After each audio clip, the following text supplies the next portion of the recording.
Listening Egypt Key Radio, the voice of the Egyptians for science, art and culture.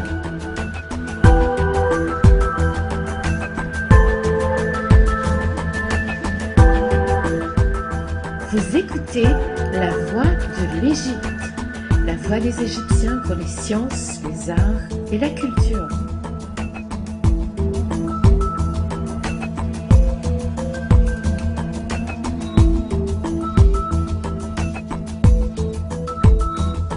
هنا راديو مفتاح مصر، صوت المصريين العلوم والفنون والثقافة.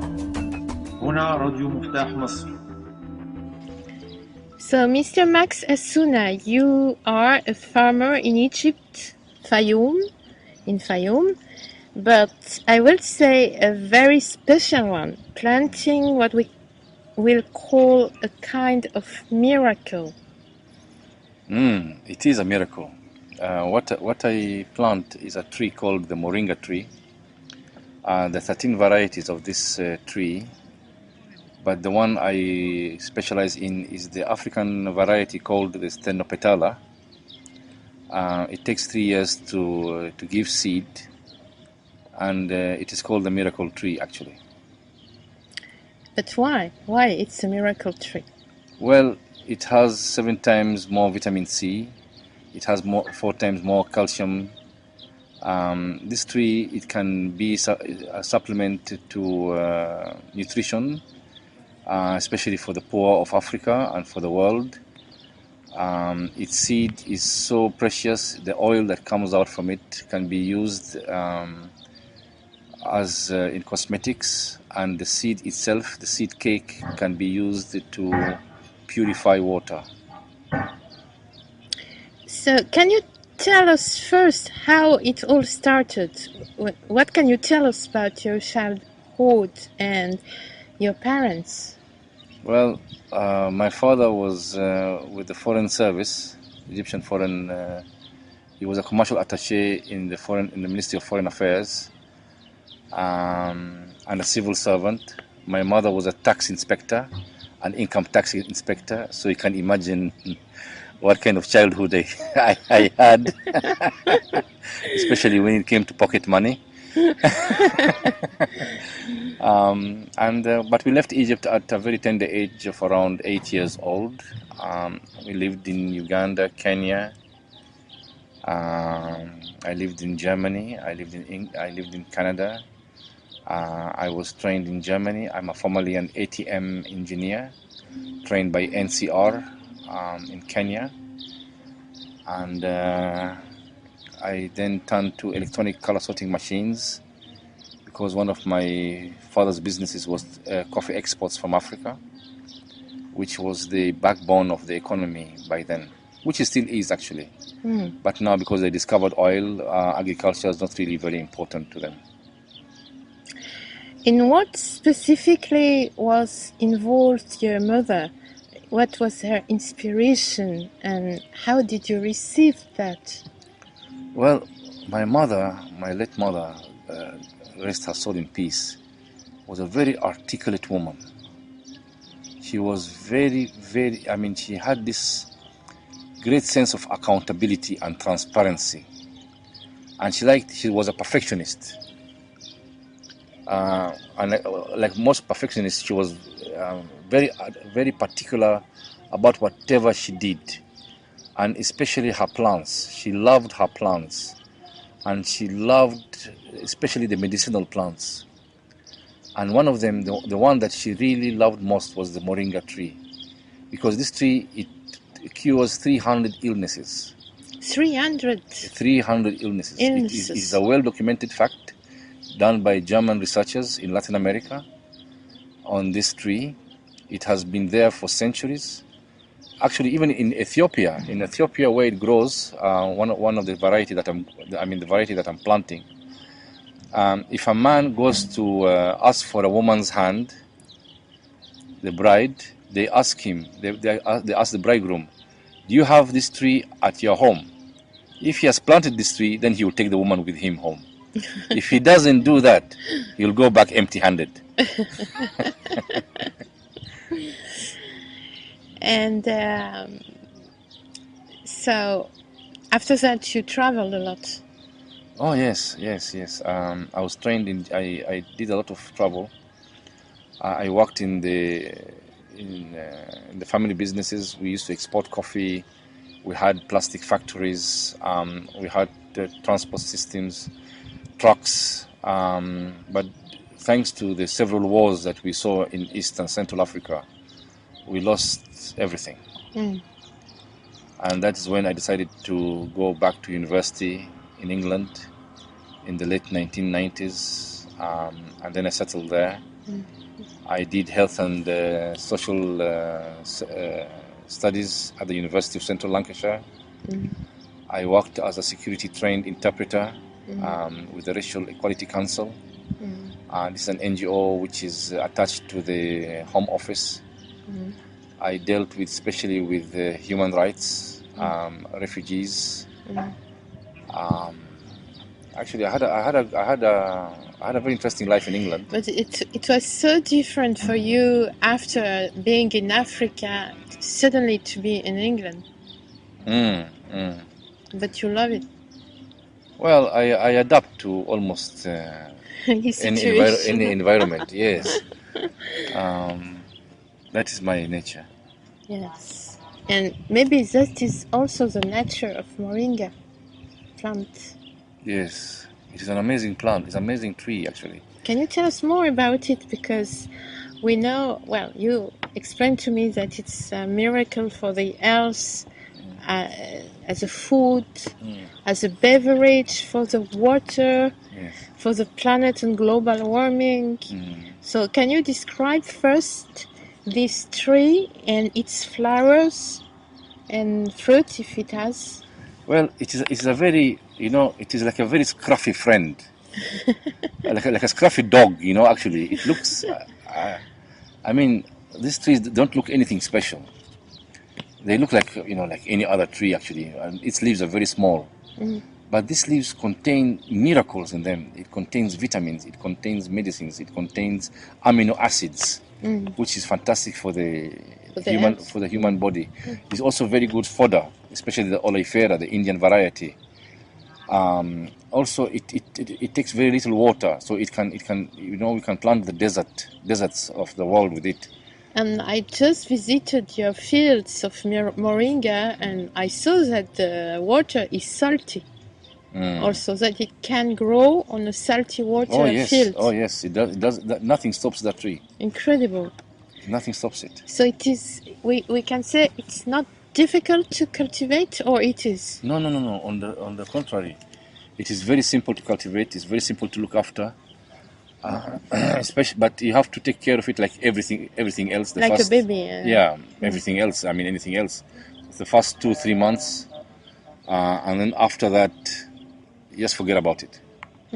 Just give it a bit of water, and leave it to nature. She'll do her job. So I would like to know, what was your feeling when you discovered more about this plant, when you discovered the proof that it is a miracle? What was your feeling? Well, my feeling was very special, actually. It is as if I touched the very heart of Mother Nature.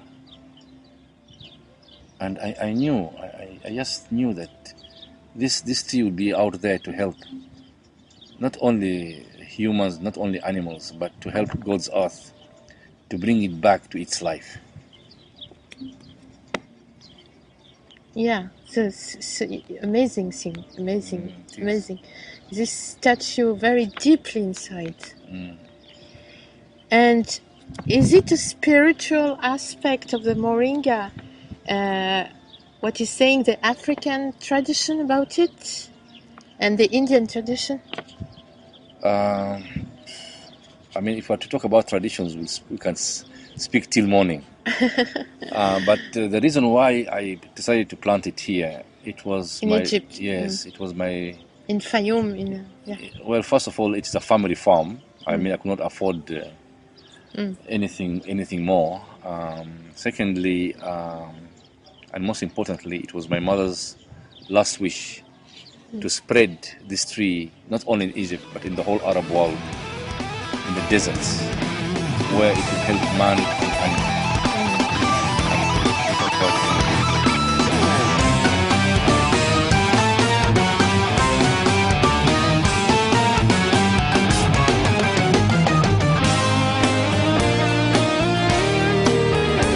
Welcome to our website. When you think about it, your health is the most important thing you have. Sometimes you don't realize it until you are struggling. Our staff cares about you and your needs. We will listen carefully to your needs and make sure you feel that you are in good hands. Please browse through our website and discover our philosophy and mission. If you have any questions, please email us or give us a call. We would love to hear from you.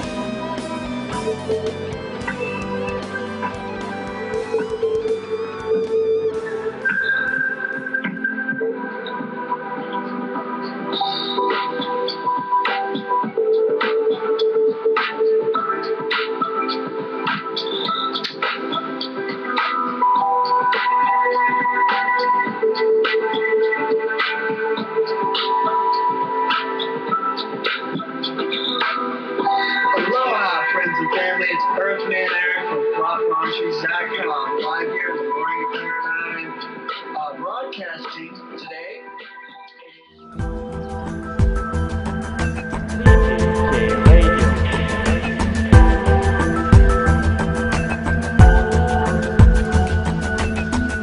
Listening Egypt Key Radio, the voice of the Egyptians for science, art and culture.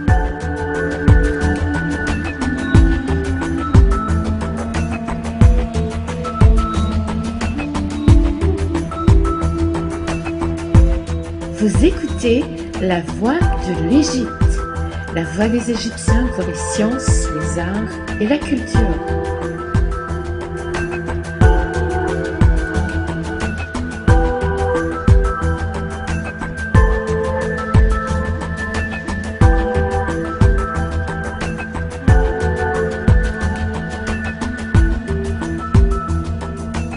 هنا راديو مفتاح مصر، صوت المصريين العلوم والفنون والثقافة. هنا راديو مفتاح مصر.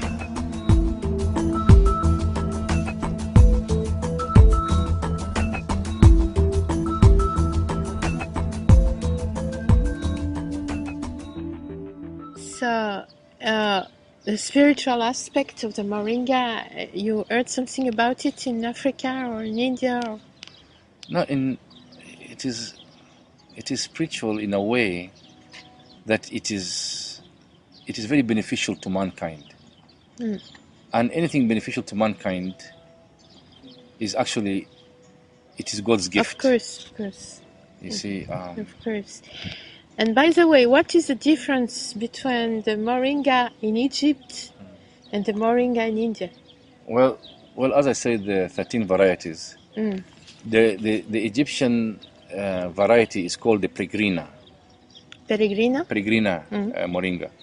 And it is found in the Sinai desert.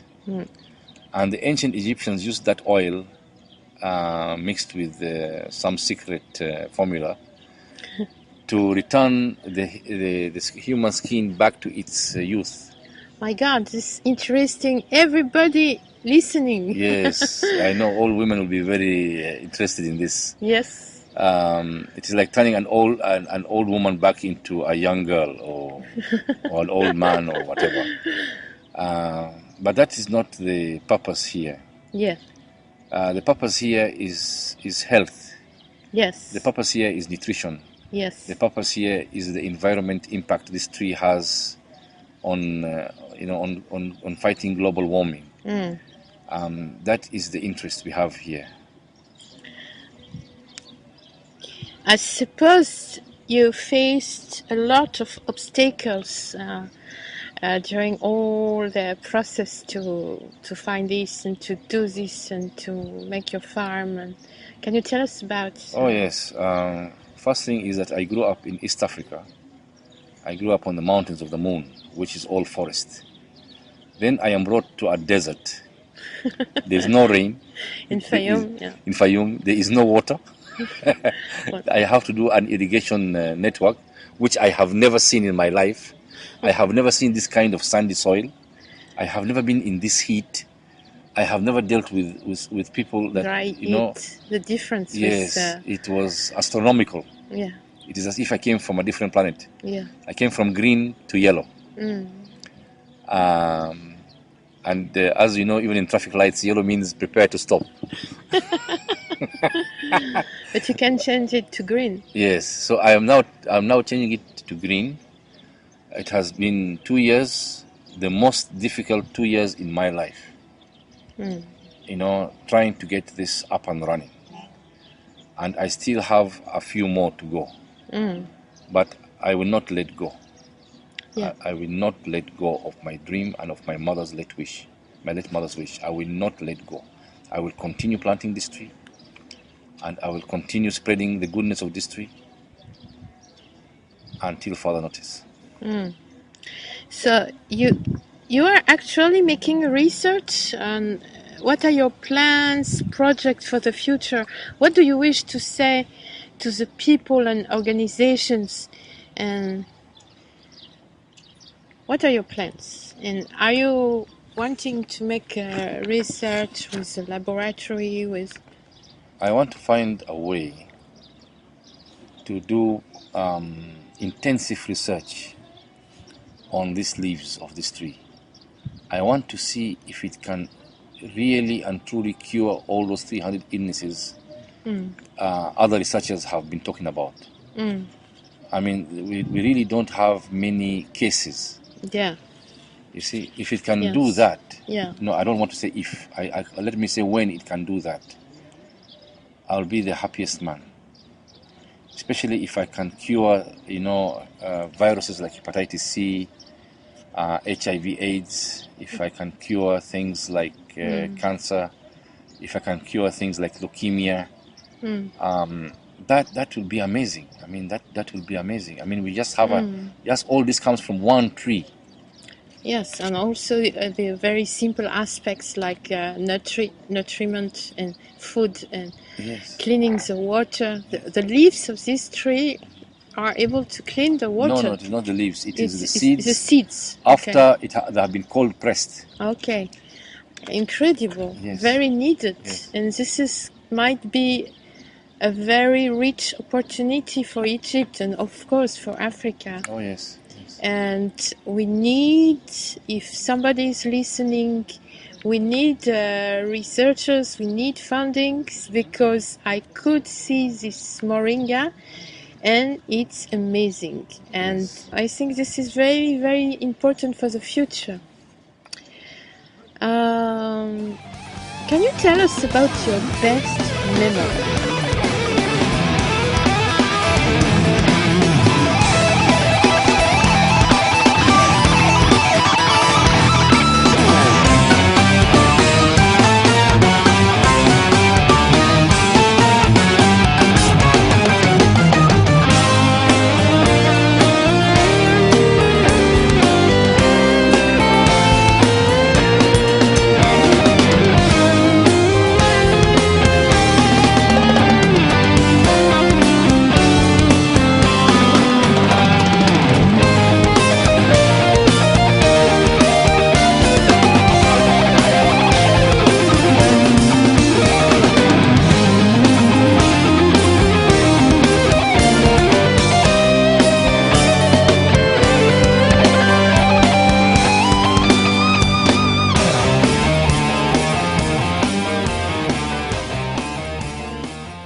Listening Egypt K Radio. هنا راديو مفتاح مصر. My best memory was actually meeting you. This is not yet a memory, it is a prison time. The prison time, it's all right. It's okay, I'm ready for that prison anyway. No, seriously speaking, my best memory is when I was told this tree would never make it in Egypt. I was told that this variety only grows in subtropical Africa. And I said, no, this tree can grow here. And it will grow, it has been grown here before. Yeah. I saw Yes. in ancient paintings, ancient Egyptian paintings, I saw these leaves. Yes. So it was Egyptian too before. Yes. Yes. It is Egyptian who had this type of this Peregrina tree, this Peregrina Moringa. But the one I am planting is the African one, because that's what I grew up on. That is what gave me nutrition. That's what gave me strength. It is not like the oleifera. It's not like the Indian one. The Indian one is sweet. This one is bitter. But then again, it goes back to the taste. I mean, the Stenopetala, the African variety which I'm planting. Some people in America, I've met them, they prefer it. They say it is not only nutritious, but it also it boosts the immune system. It's incredible, yeah. Yes. I could myself test on my skin little oil of moringa, and the perfume is so sweet and yes, so good moringa. I saw somewhere that you are monarchic. Can you explain to us? Oh, monarchist. Monarchist. Oh, I see. Well, as an Egyptian and somebody who grew up in kingdoms, I prefer a monarchy system of government, a constitutional monarchy, where the king or the queen is head of the country but does not rule. It is sort of like a ceremonial figure. It's a modern monarchy. Yes, a modern monarchy with multi-party system. With parliament and so on. Yes, elected by the people, for the people, with the people. Yeah. I don't believe in republics. I try to avoid republics and such politics. I could also talk very negatively about politicians, but I'll keep that to myself. Like a lot of persons. Yes, a lot of people. Today. I just want to thank you for the time and effort you have taken to come all the way and to interview me. I really appreciate this. I thank you so much that you make me visit your farm. So you have a website? At the moment, it is a very small website. Okay. It is www.excitingegypt.co.uk. And on Facebook? Oh, yes. And your name on Facebook is? Max Asuna. Max Asuna, and Yes. Moringa Research or Moringa Research Farm Egypt. Moringa Research Farm Egypt. You Yes. can go on Facebook. There are 2 pages. Yes, they'll find Max Hasuna. So thank you very much. Thank you too. Thank you.